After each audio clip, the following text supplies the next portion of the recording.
Is everything spiritual?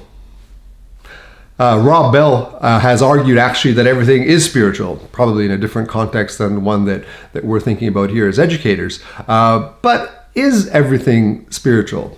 To some extent, we could argue that the four horses that are drawing the chariot of theological education that we've seen in another post, that all of them are spiritual, that academic engagement is spiritual, that practical training for ministry is spiritual, that spiritual formation is obviously spiritual, and therefore character education as well. That everything, in a sense, that we do is spiritual. And that's a fair argument. I would argue, however, that in theological education, as we try to focus on the nature and purpose in what we do, it is actually helpful to make some more exact distinctions as they focus on different aspects of what we do as educators. So my proposition here is that and in particular, there is often a conflation of spiritual formation and character education.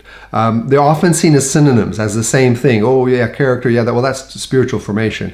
And there actually is a threefold model of theological education that only has three elements, only three horses on the chariot: academics, ministerial training, and spiritual formation, which would then include character education. I would argue that it's more helpful to keep them separate, to think of spiritual formation as those things that we do as theological educators, for example, in teaching about spiritual disciplines, in teaching and in nurturing the practice of prayer, of community, of spiritual discernment. And so therefore, activities that we actually have in our theological colleges are formation groups, chapel, different prayer initiatives, community days, courses on spiritual disciplines, and so forth. All those things would fit into spiritual formation. I would argue, however, that character education is actually different.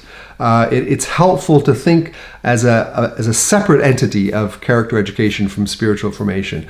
And in particular, when we think of character education, we're thinking of development of virtue. And what sort of activities do we think about there?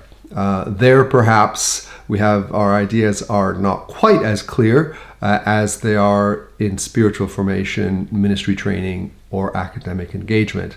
Therefore, it's really useful to separate this out and simply say character education is not the same thing as spiritual formation, and we need to think about it differently.